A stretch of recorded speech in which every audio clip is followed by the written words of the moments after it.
إله إلا الله لا إله إلا الله لا إله إلا الله لا إله إلا الله لا إله إلا الله لا إله إلا الله محمد رسول الله صلی اللہ علیہ وآلہ وسلم صلی اللہ علیہ حبیب محمد وعلی آلہ وصحبہ وبارک وسلم۔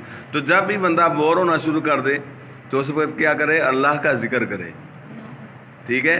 میں کلمہ شریف کے بارے میں صرف ایک حدیث پاک آپ کو بیان کرتا ہوں، ناظرین بھی سن رہے ہیں۔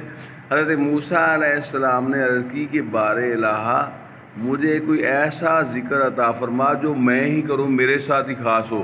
اللہ تعالیٰ نے فرمایا لا الہ الا اللہ پڑھا کرو۔ سبحان اللہ۔ تو انہوں نے آگے سے یہی عرض کیا کہ یہ تو ہر ایک کو پڑھتا ہے، تو اللہ تعالیٰ نے آگے سے جواب فرمایا کہ نہیں، ساتوں آسمان اور ساتوں زمینیں اور جو کچھ ان کے اندر ہے آبادی، وہ سارا کچھ ایک پلڑے میں رکھ دیا جائے اور لا الہ الا اللہ دوسرے پلڑے میں رکھ دیا جائے تو لا الہ الا اللہ کا پلڑا بھاری ہو جائے گا۔ سبحان اللہ۔ تو اتنا بڑا کام ہے میرے دوست، تو اس لیے اللہ رب العزت مجھے اور آپ کو کثرت سے ذکر کرنے کی توفیق عطا فرمائے۔ بارک اللہ فیکم و اہلیکم۔ السلام علیکم ورحمۃ اللہ وبرکاتہ۔